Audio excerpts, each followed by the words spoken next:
What would happen if Canada decided it had finally had enough? Not enough of trade negotiations or diplomatic conversations, but enough of being treated as a subordinate rather than a sovereign nation. Enough of watching an American president weaponize the world's largest economy against its closest ally while assuming Canada has no cards to play. What if everything we've been told about the power imbalance in North America is based on outdated assumptions that no longer reflect the reality of modern financial warfare?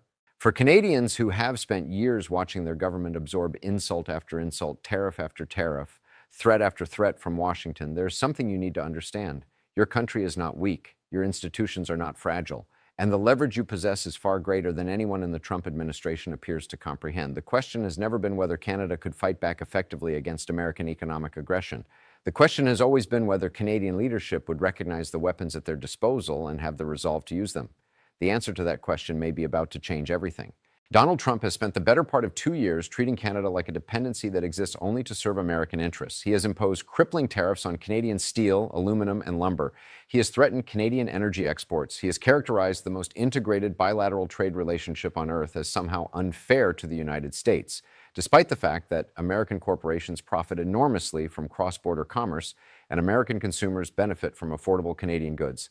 He has done all of this while operating under a fundamental assumption that has guided American policy for generations, that Canada needs the United States more than the United States needs Canada, and that this asymmetry of need translates directly into asymmetry of power. That assumption is about to be stress tested in ways Trump cannot possibly have anticipated. Consider the nature of modern economic power. For most of the 20th century, economic leverage came from control of physical resources and manufacturing capacity. The nation that could produce more steel, extract more oil, and build more factories held the upper hand in international disputes. But we no longer live in that world. In the 21st century, economic power flows not from the movement of physical goods, but from the movement of capital. The real arteries of the global economy are not highways and shipping lanes. They are financial networks, banking systems, and the complex web of credit and currency exchange that enables all modern commerce. This is where Canada possesses leverage that Trump and his advisors appear not to have considered. While the Trump administration has focused obsessively on tariffs and trade in physical goods, they have apparently failed to game out what happens if Canada targets something far more fundamental: American banks' access to Canadian financial markets. The mechanics of this leverage are both elegant and devastating. Canada's banking system is fundamentally different from America's chaotic landscape of thousands of fragmented regional institutions prone to periodic spectacular failures. Canada has 6 massive, hyperstable, heavily regulated financial institutions: Royal Bank of Canada, TD Bank, Scotiabank, Bank of Montreal, CIBC, and National Bank. Together, these institutions control trillions in assets and possess extraordinary coordinated power under a unified regulatory framework overseen by the Office of the Superintendent of Financial Institutions. American banks, JP Morgan Chase, Citibank, Wells Fargo, Bank of America, and others, maintain substantial operations in Canada through subsidiary and branch structures. These are not token presences established for symbolic reasons. They represent tens of billions in assets, crucial transaction clearing operations, and deep integration into the supply chains that span both countries. American automotive manufacturers depend on these banking channels to finance operations across the border. American corporations use these structures to manage Canadian payrolls, process vendor payments, and handle daily treasury operations. The flow of capital between Bay Street in Toronto and Wall Street in New York represents a critical artery of North American commerce that processes billions in transactions daily.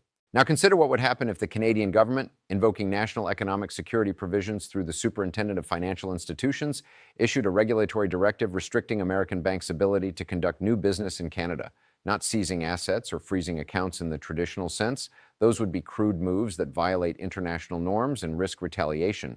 Instead, something far more sophisticated: suspending the operating licenses that allow American Schedule II and Schedule III banks to clear new transactions, issue new loans, or process Canadian dollar transactions through their systems. The existing positions remain in place, but the ability to conduct new business gets choked off. The pipeline connecting American financial institutions to Canadian markets gets systematically restricted. The immediate impact would be profound. Within minutes of such an announcement, trading floors in Manhattan would erupt. The stock prices of major American banks would face intense downward pressure as investors suddenly realize that Trump's trade war has finally touched something Wall Street assumed was sacrosanct. For years, American financial institutions have supported or at least tolerated Trump's aggressive tariff policies because the costs fell primarily on working-class consumers and manufacturing workers. The bankers believed their capital flows were immune, that the sacred movement of money would never become a battlefield. that comfortable assumption would evaporate instantly. Corporate treasurers at major American companies with Canadian operations would face immediate crisis. Walmart Canada's cash management systems, Ford and General Motors' payroll operations, the vendor payment networks that keep cross-border supply chains functioning all depend on those American banking channels. With those channels restricted, corporations would scramble to establish emergency banking relationships with Canadian institutions. It would create a logistical nightmare deliberately engineered to inflict maximum pain on exactly the American business interests that have the most influence over Republican policy. And here is where the scenario becomes truly fascinating from a strategic perspective. The White House response would almost certainly involve demands for retaliation, with Trump insisting that the United States seize or restrict Canadian bank operations in America. But this is where Carney's background as a central banker who ran both the Bank of Canada and the Bank of England becomes devastatingly relevant. He would understand something that Trump's advisors apparently do not. The United States cannot retaliate in kind without triggering catastrophic self-harm. Canadian banks are not peripheral players in American finance. TD Bank, Royal Bank of Canada, and others hold massive portfolios of American commercial real estate. They provide crucial liquidity to U.S. municipal bond markets. They are woven deep into the fabric of American credit markets. If Trump ordered aggressive action against these institutions, he would not just hurt Canada, he would destabilize American retirement accounts, freeze credit for American small businesses, and potentially trigger a crisis that makes 2008 look manageable. The Canadian Big Six are systemically important to American financial stability in ways that American banks, while large, are not systemically critical to Canadian markets because of Canada's more concentrated and regulated banking structure. This is the nature of asymmetric leverage. It operates on the principle that sometimes the smaller power possesses weapons that the larger power cannot counter without destroying itself. Canada targeting American banks creates chaos in American corporate operations and pressure on American financial stocks. America targeting Canadian banks triggers a systemic financial crisis that devastates American markets and ordinary American citizens. The retaliatory options are fundamentally unbalanced, which means the leverage, despite the enormous disparity in overall economic size, actually favors Canada in this specific domain. The difference in leadership styles would be starkly illuminated. Trump operates on impulse, driven by ego and an obsessive need to appear dominant. He escalates conflicts because backing down feels like personal weakness, even when strategic retreat would serve American interests. His entire approach to trade policy has been characterized by loud threats, dramatic announcements, and a fundamental belief that aggression without strategy will eventually force opponents to capitulate. It is governance by tantrum, predicated on the assumption that other leaders will eventually tire of the chaos and simply give Trump what he wants to make it stop. Mark Carney represents the opposite approach.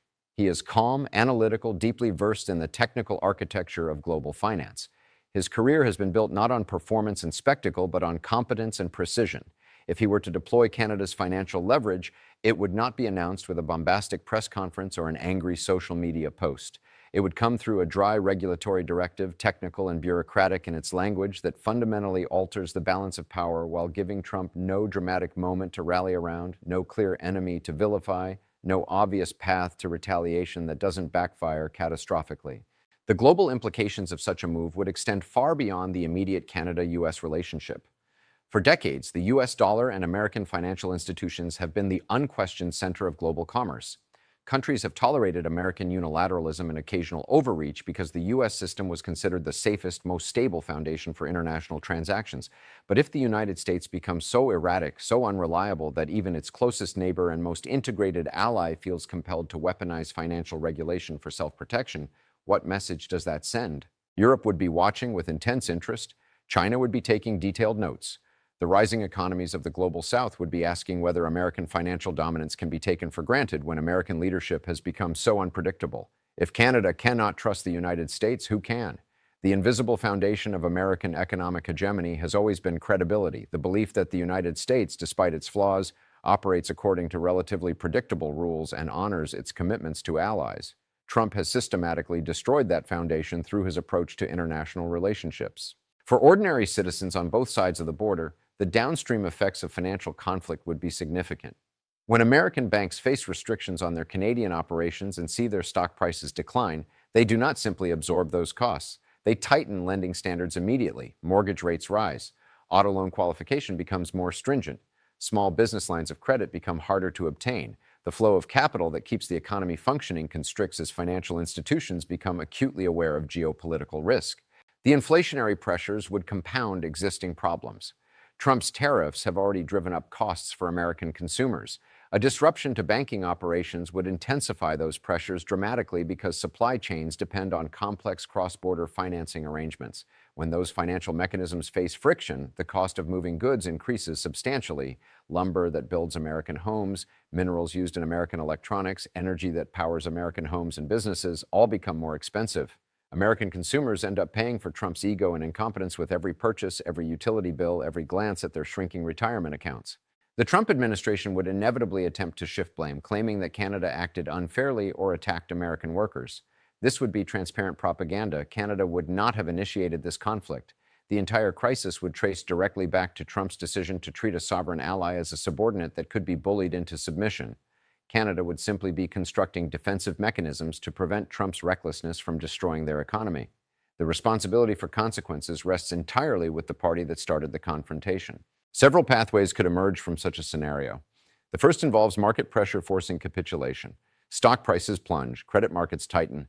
The CEOs of major banks and corporations march into the Oval Office and deliver an ultimatum. End the trade war immediately or watch the financial sector face serious disruption.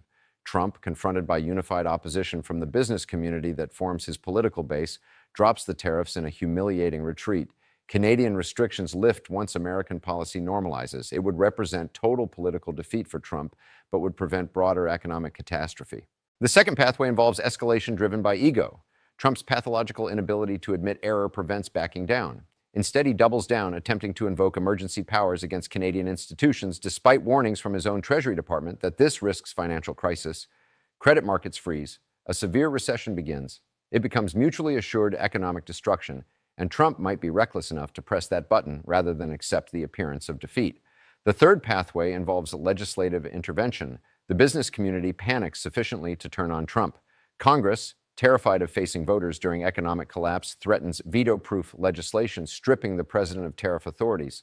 This fractures the Republican Party and creates constitutional crisis, but represents the only mechanism for wresting control from someone driving toward catastrophe. Regardless of which pathway emerges, the fundamental lesson remains clear.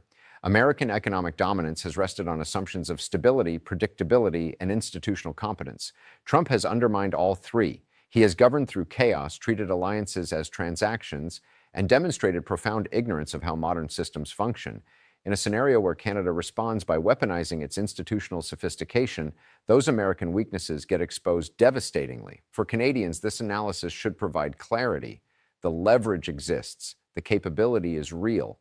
Canada is not a powerless dependency that must endure whatever treatment Washington chooses to deliver. A middle power acting with strategic precision, led by someone who understands technical architecture of global finance, can bring even a superpower to a standstill. Competence defeats chaos. Strategy defeats impulse. Institutional stability defeats erratic populism. The question has never been whether Canada could fight back effectively. The capabilities have always existed, embedded in the structure of Canadian financial regulation and the strength of Canadian banking institutions. The question is whether Canadian leadership recognizes those capabilities and possesses the resolve to deploy them, whether they are willing to accept the risks and uncertainties that come with confronting American power directly, whether they prioritize sovereignty and self-respect over the comfortable pattern of accommodation that has defined the relationship for so long.